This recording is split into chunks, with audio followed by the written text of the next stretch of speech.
La entrevista del Telematutino 11, gente importante, a tratar temas importantes, nos acompaña el licenciado Ivanhoe N.G. Cortiñas, economista, fue superintendente de valores, contralor de la República, superintendente de bancos y es miembro de la dirección central del partido Fuerza del Pueblo y un formidable escritor de artículos de economía. Gracias por darme la oportunidad. Y de libros, buenos días, Ivanhoe. Gracias. Siempre se te queda, amigo Ramón, que fui tesorero nacional. Tesorero nacional también. Eso para el que me quiera dar empleo, ¿no? No, tú siendo relativamente joven tienes experiencia de Estado, bastante dilatada. Algo. Hay muchos temas, Ivanhoe, de economía y también de política. Pero hay uno que llama la atención que es las fluctuaciones que está teniendo el tipo de cambio. Es decir, los picos. Una subida con una gran depreciación, luego baja en un mes, vuelve y sube. Ahora mismo cerró. Yo pagué tarjeta ayer a 64.40 y ese es el spot, ¿no? El promedio. ¿A qué tú le atribuyes esa inestabilidad del tipo de cambio? Bueno, yo creo que es multifactorial. Hay aspectos de carácter externo, como el tema de la tasa de interés de los Estados Unidos, que aunque ha bajado algo, 0.25%, sigue siendo alta o atractiva para los inversionistas dominicanos. Ese por un lado. Por otro lado, dentro del contexto internacional también está el tema de la incertidumbre que hay en los mercados, con amenaza de inflación internacional. Esos dos factores, obviamente, por el tema arancelario, contribuyen y pesan al momento de los agentes económicos locales valorar su posición corta o larga respecto a el mercado cambiario. Luego, a nivel de lo que son posibles razones internas, está yo diría que no un exceso, pero sí abundante liquidez en la oferta monetaria dominicana, y especialmente por el hecho de que el Banco Central ha estado, yo diría que monetizando la economía a través de irse desapoderando de una parte importante de los valores en circulación. Y también otro elemento de carácter interno tiene que ver con la incertidumbre local que tienen los agentes económicos. Incertidumbre local. Sí, local, porque cuando los agentes económicos ven que una economía apenas tiene un desempeño de un 2.4% en el acumulado del año, cuando el potencial es hasta 5%, entonces es una señal como para que ellos entiendan de que tienen que ser cautos a nivel de sus decisiones. Y por otro lado, la continuación del nivel del endeudamiento que lleva el gobierno, que naturalmente expone a las finanzas públicas a un mayor nivel de insostenibilidad durante el tiempo. Esos factores conjugados, yo creo que son los que están incidiendo en este nerviosismo, en este crecimiento del tipo de cambio, que en el día de ayer, en el pico más alto, se colocó en 64,50.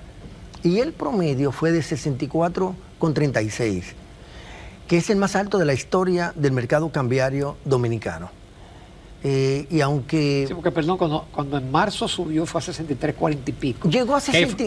Ahí fue cuando se tomaron las 3 medidas dirigidas al sector financiero. Y llegó a 64,05 un día, pero ahora tiene más de un día, tiene sobre la semana, que está sobre el 64 por 1. Por lo tanto, es difícil pronosticar en un mercado como el dominicano hacia dónde se va a dirigir la depreciación cambiaria dominicana, porque usted sabe que aquí no existe un régimen de flotación cambiaria totalmente libre, sino que hay una intervención de ley por parte de la autoridad monetaria que acude al mercado cuando entiende que se le está yendo de las manos, cuando son señales del mercado, pero así lo entiende la autoridad monetaria, y entonces viene e interviene el mercado con operaciones de mercado abierto, y eso es parte de lo que explica la reducción de las reservas internacionales del Banco Central, que ya se sitúan en alrededor de 13.150 millones de dólares, cuando en abril de este año estuvo rondando los 15.000 millones de dólares. Ivanhoe, y el hecho de la entrada de 1.600 millones de dólares de bonos soberanos, ¿eso no tendrá alguna influencia en la tasa de cambio? Yo pienso que no, porque en primer lugar estaba programado dentro del presupuesto. Y los agentes económicos lo saben, que no son recursos, digamos que extraordinarios, en moneda fuerte como es el dólar, que llega a la República Dominicana. Y peor aún, cuando esos 1.600 millones de dólares en bonos soberanos ya colocados, una parte que el país no sabe, porque esa es parte de la opacidad de esa operación. No, yo diría que el país no sabe si va a ser para refinanciar deuda o si es para aumentar el saldo de la deuda.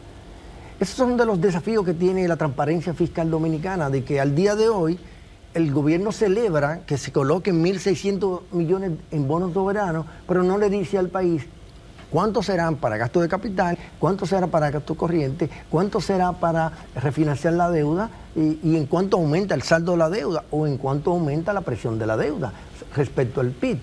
Entonces, celebrar estos bonos soberanos, yo creo que no es una buena señal, porque hace de el financiamiento, tanto externo como interno, una normalidad. Y cuando un país o un gobierno hace del financiamiento una normalidad, es una amenaza latente a la sostenibilidad fiscal. Y esa es una de las razones que explica que el tipo de cambio se mueva. Sí, pero no hay una nación que no se endeude. Entonces uno dice ¿hasta cuándo? Y el tema de los bonos, vi que usted escribió y dijo, bueno, pero es que la tasa que se consideró buena, hay que ver hasta qué punto es buena, y el tema del riesgo. Y decía 3 razones. ¿Pudieras refrescarnos la memoria y compartir esas ideas con los televidentes con respecto a lo que expresa? Sí, pero me voy a referir primero a eso que usted señala de que, bueno, casi todos los países se endeudan, pero no todos los países se endeudan para gasto corriente. Y ese es digamos, un pero que uno puede ponerle al tipo de endeudamiento público. El saldo corriente de la ejecución presupuestaria es negativo durante los 5 años de esta gestión gubernamental. Lo que significa entonces que parte del financiamiento se destina a gasto corriente. El 70% de la nueva deuda se destina a financiar el déficit presupuestario. Entonces, por lo tanto, no podemos celebrar ese tipo de financiamiento. No es para inversión de obras ni nada de eso. Obviamente que no. Productivas ni... Una parte muy pequeña, sí, que el gobierno no termina de explicarlo para el caso de los 1.600 millones de dólares. Y en cuanto a los 3 puntos que yo destaco, que tienen que ver con esta colocación de bonos soberanos, que no son mucho como para celebrarlo, el gobierno lo presenta como un éxito, que hubo una demanda sobre los 5.000 millones de dólares cuando colocamos 1.600. Y eso no es bueno, eso quiere decir que tal vez nos ven bien. Eso es un bueno relativo porque los inversionistas internacionales no actúan por capricho, no actúan por benevolencia, no actúan solo por confianza, fundamentalmente actúan por rentabilidad. Y ahí es que viene el punto. Eso es lo que mueve a los Pero y el factor riesgo, no toma naturalmente, presencia. Por eso le dije que el principal factor es la rentabilidad y que la confianza es un factor, pero no es el determinante en el mercado de capitales. Y entonces, cuando usted tiene una tasa en la Reserva Federal de los bonos del Tesoro norteamericano de 3.99% y usted tiene la local en los bonos soberanos, o sea, la local de los bonos soberanos en los mercados internacionales, que casi es un 6%, estamos hablando de un spread de un 2%. Entonces, ese es el atractivo que tienen los inversionistas internacionales. Y el otro componente tiene que ver, como un tercer componente, tiene que ver con la abundancia de capitales que andan merodeando, especialmente de los fondos de inversión del mercado de capital norteamericano. Entonces, como puede ver, estas son razones que explican que no necesariamente es porque la República Dominicana es un gran atractivo como destino para que los inversionistas de cartera destinen recursos hacia la República Dominicana. No es porque tenemos playas bellas o hermosas o porque hay estabilidad política y estabilidad social, que es importante. Es fundamentalmente por el tema de rentabilidad que los inversionistas acuden y compran estos tipos de bonos. Pero hay un nivel de confianza, Iván Juan. Nosotros tenemos en el nivel de riesgo país es relativamente bajo, incluso frente a países del área que son de grado de inversión. Y eso es realmente llamativo. Sí, pero ¿cuál es el único país que tiene grado de inversión en la región? Panamá. Y Panamá tiene una economía dolarizada desde hace mucho tiempo. Perú la perdió, y aunque no está tan cerca de la región. Nosotros no tenemos grado de inversión, aunque sí ha mejorado la calificación de riesgo país. Y yo creo que eso es un factor que incide positivamente.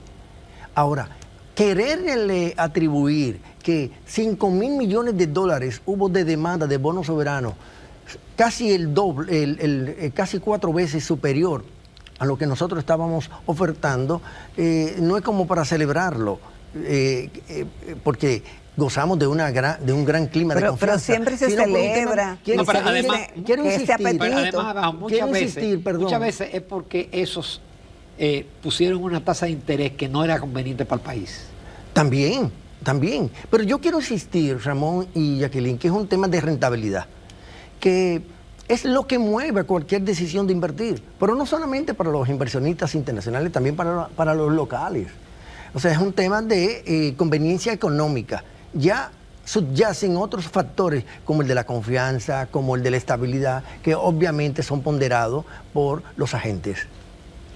Pasando a otro tema, Iván Joé, comentamos aquí ya el estimado de las pérdidas del huracán y se han dado cifras, 20.000 millones, cualquier número, y muchas se basan en el PIB y el que cuando se cierra la economía un día, eso equivale a X tanto del PIB. ¿Qué tú opinas de esa metodología y cuál tú piensas que es alternativa para tener de verdad un estimado lo más cercano a las realidades de las pérdidas del país por un evento como Melissa? Bueno, esa metodología que han utilizado algunos colegas, yo creo que en principio es correcta. Es decir, el principio de tomar el PIB nominal en pesos o en dólares del año 2025, que es el año que está en curso, como punto de partida es correcto. Lo que no es correcto, utilizar solo ese valor, o ese factor, o ese elemento, o esa variable, para ponerle métrica a la pérdida por ocasión de la tormenta Melissa en la República Dominicana. Yo diría que la paralización de actividades. Yo creo que en adición a ese punto de partida del PIB nominal en dólares o en pesos, usted tiene que agregarle 2 factores más. El segundo tiene que ver con el PIB geográfico, porque ¿cuántas provincias fueron declaradas en estado de emergencia en la República Dominicana? ¿Fueron las 30 provincias más el Distrito Nacional? No. Fueron 9 en principio y luego se extendió creo que a 12. Por lo tanto, usted tiene que considerar ese factor al momento de usted estimar las pérdidas. Perdóneme, pero déjame terminar, Jacqueline, el hilo. Ese factor geográfico incide en que no es lo mismo usted considerar que el impacto es a nivel nacional que considerarlo que es un impacto local o regional en 9 o 12 provincias. Y el segundo factor, que creo que le ha faltado a algunos colegas considerar, tiene que ver con que hay una parte que se recupera y hay otra parte que no se recupera. Entonces, habría que ser muy fino en definir qué porcentaje le vamos a atribuir a las pérdidas recuperables y a las pérdidas no recuperables, que es un ejercicio ya más sofisticado y que se requiere de un nivel de información bastante desagregada. Para que el público nos entienda, un turista que tenía sus vacaciones programadas para venir a la República Dominicana, en ocasión de la tormenta decide no venir, es una pérdida no recuperable, porque ya este año él no va a venir, porque sus vacaciones probablemente hace tiempo la va a destinar para otro destino o bien la propone para otras cosas.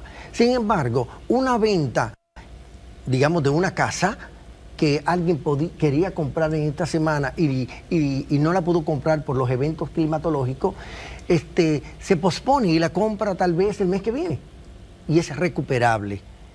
Pero también hay una pérdida que tiene que ver con el comercio. El comercio tiene un inventario, tiene una mercadería que por su cierre deja de vender un día, pero anticipadamente vende mucho más porque hay una demanda preventiva.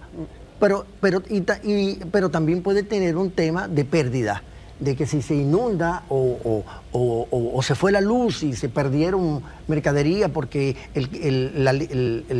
la línea de conservación de los alimentos no se mantuvo, pues esos son factores que hay que considerar en la parte de las pérdidas no recuperables y las pérdidas recuperables. Por lo tanto, en mi cuantificación que yo realicé, yo estimé que alrededor de 5.350 millones de pesos diarios, solo por el cierre de la economía en las provincias declaradas en rojo por los efectos de la tormenta, efectos indirectos de la tormenta Melissa en la República Dominicana, tuvo de pérdida la República Dominicana, considerando las pérdidas recuperables y las pérdidas no recuperables. A eso habría que agregarle, estoy hablando por día, a eso habría que agregarle, obviamente, los daños que ocasionó el huracán y que todavía las autoridades y uno no está en condiciones de poderla medir,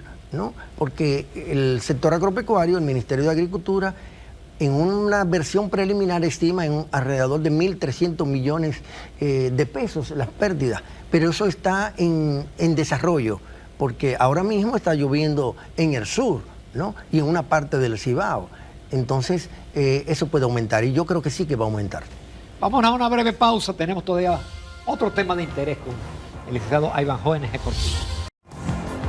Continuamos en Telematutino 11. Esta mañana estamos conversando con el licenciado Ivanhoe N.G. Cortiñas, economista, escritor, ex superintendente de bancos, tesorero, y se me quedan más cosas ahí. Y miembro de la dirección del partido Fuerza del Pueblo. Licenciado, la economía dominicana en el 2025 comenzó con un pronóstico, tanto local como internacional. Obviamente, conforme han pasado los meses, se ha ido derrumbando hasta el punto de que todavía algunos muy optimistas dicen que terminaremos con un 3, otros dicen que es imposible, que quizás un 2.4. Pero desde ya hemos visto que locales y organismos internacionales como la CEPAL y el Fondo Monetario dicen que el 2026 para la República Dominicana romperemos de nuevo y que nos situaremos en un 4 punto y pico. Esa pérdida no se recupera. Ahí está. Podemos seguir hablando, bueno, un apagón, pero que el 2026 se proyectaría como un año mejor que el 2025 para la economía dominicana. Pero hay factores, hay personas ya, grupos económicos que están haciendo sus cálculos y están desde ya diciendo que eso no será posible.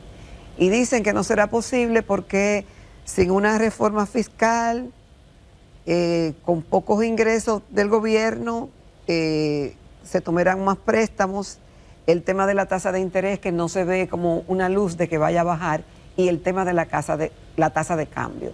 Si esos factores no cambian, dicen algunos economistas que no es posible que se proyecte un crecimiento mayor a lo que ha sido el 2025. Yo no sé si me di a explicar bien cuál es la visión para... Totalmente, creo que ha hecho un buen resumen diagnóstico en perspectiva de lo que le puede ocurrir a la economía dominicana y de lo que está ocurriendo tanto 2025 como 2026. Mira, yo pienso que la noticia del 2026 acerca de lo proyectado del desempeño del PIB es un salvavidas, es una noticia que se ha lanzado como forma de contrarrestar la contracción económica del año 2025. Que si bien es cierto se ha reestimado en 3 o 4 oportunidades hacia la baja, viniendo desde un 5% hasta colocarse en 3%, yo creo que ahora tendrá que volverse a reestimar con estos impactos negativos y probablemente terminemos creciendo, entre otras cosas, por esta nueva razón de la tormenta Melissa. Yo pienso que la economía dominicana estaría teniendo un cierre en su desempeño de 2.8%. En cuanto a la tasa de interés, continúa nulo el efecto traspaso. La tasa promedio ponderado activa en el mercado al día de ayer andaba por los 14.88. Entonces estamos... La que sí ha bajado es la pasiva. La pasiva, sí, porque... Sí, que es la que le pagan a los depositantes. Sí, porque esa ha bajado. Buscando... La pasiva de septiembre a septiembre ha bajado como 200 puntos base. Sí, ¿no? Y el cliente que no es hábil se deja... Sí. No hace la debida diligencia para que no se la bajen tanto, porque se lo están ofertando, pero el que sabe negociar logra que se la repongan más o menos al nivel. Conozco de personas que he asesorado que lo hemos ayudado en esos temas. Yo pienso que ese efecto traspaso que no se ha logrado de la política monetaria es porque las tasas de interés que paga los bonos del gobierno, que pagan los certificados del Banco Central, son altos y compiten, por lo tanto, con la disminución, la aspiración de disminución de la tasa de interés del mercado cambiario. Mira, que el gobierno se esté mostrando tan optimista y que diga que para el año 2035 va a duplicar el tamaño del PIB, yo creo que es una quimera. Yo creo que soñar es una utopía. No hay forma. Tendría que crecer 6%. 7% en mis cálculos. Sí, por la caída de este año. En mi cálculo, 7% anual. Y estamos hablando de que una economía que tiene un crecimiento potencial de 5%, pensar un 7%, estamos hablando de un sobrecalentamiento, que usted puede tenerlo en un año, pero no en 6 o 7 años de sobrecalentamiento. Yo he escuchado economistas que dicen que ya el crecimiento potencial de la economía dominicana no es 5, que eso hay que reevaluarlo, que es mucho menos. Bueno, pero yo no quiero caer en el mundo de no hacer el esfuerzo de medirlo. La cifra oficial que se ha medido se mueve en el rango de 4.5 a 5%. Puede reestimarse y reconsiderarse, pero habría que hacer el ejercicio. Mientras tanto, yo parto de este rango del 4.5 al 5%. Crecer al 7% es sobrecalentar la economía y no hay forma de que en 6, 7, 8 años la economía se mantenga a ese nivel de desempeño, porque eso sería una amenaza a la estabilidad en sentido general. Estamos hablando de incremento de precios, incremento del tipo de cambio y de otras variables que al final le van a hacer más daño que bien a la economía. Joven, hay un tema que tú trataste en un artículo, que es el tema del problema con los comercios chinos. Nosotros hemos tenido aquí a Rosa NG, que dio su opinión, pero tuvimos también al presidente de la Federación Dominicana de Comerciantes. Tú hiciste un planteamiento en términos de inversión. ¿En qué consiste? Bueno, el planteamiento mío se basa en una expresión en el que planteo que estoy de acuerdo con la fiscalización de todos los negocios, incluyendo la inversión china, pero no estoy de acuerdo con la discriminación. Por lo tanto, fiscalización sí, discriminación no. Porque, ¿cómo es posible que negocios, puedo poner el caso de una entidad comercial china importante que está ubicada en la avenida Luperón, fue cerrada, pero ahí operaba antes otro negocio por décadas de comercio dominicano, y sin embargo está cerrada porque se identificaron vicios de construcción. En un lapso de tiempo muy corto se dieron cuenta de que todo eso estaba mal, sí, lo cual llama la atención, independientemente de si tienen razón o no. Y por eso que yo hablo de discriminación, porque ¿por dónde iniciamos? Primero iniciamos con la parte de la DGI. Cerraron negocios porque evadían impuestos. Pero bueno, en el país evade el 47% del ITEVI y el 50 y tanto % del impuesto sobre la renta. Y luego pasamos de la DGI, pasamos a la DGA, o sea que se evadía los aranceles en las aduanas dominicanas. Luego pasamos al tema del Ministerio de Trabajo. Del Ministerio de Trabajo, que no se cumplía el 80-20, cuando aquí ningún constructor cumple con el 80-20, es decir, 80% de mano de obra dominicana y 20% de mano de obra extranjera. Y ahora estamos con el MIBET, o sea, el Ministerio de la Vivienda, que dice que tiene vicios de construcción, que no se cumplieron con los protocolos y los códigos de construcción. Bueno, yo creo que sí, que hay que ser celoso con eso, ¿no? Ahí tenemos el caso Yetse, pero aunque Yetse remonta muchos años atrás. Y yo creo que debemos ser celosos con la calidad de la construcción para proteger a vidas humanas. Ahora, que eso sea generalizado, que no seas porque sean de origen chino. Y esa es mi queja. Iván Joven, por decir aquí el presidente de la Federación de Comerciantes que de cada 10 comercios chinos, 9 no no pagan ITEVI, no pagan, no tienen RNC, que no reciben dinero vía tarjeta de crédito ni vía transferencia. Miren, yo no conozco ese dato, yo no me atrevo a hacer lo mío. Eso tendría que decirlo la DGI. Lo que yo sé que la DGI ha dicho, que el ITEVI se evade aquí en todo el país, incluyendo empresarios dominicanos y extranjeros, de alrededor de un 47%. Y es la DGI que ha dicho, como dato oficial, que más del 50%, creo que 52% se evade del impuesto sobre la renta. Entonces, el presidente de la Federación de Comercio debe también de extender su análisis hacia esos sectores. Perfectamente. A Iván Joven, te agradecemos muchísimo la participación. Prácticamente agotamos los temas económicos. No hizo falta. Ya terminamos, qué cosa. No hizo falta los temas políticos. Que bien hubieran caído.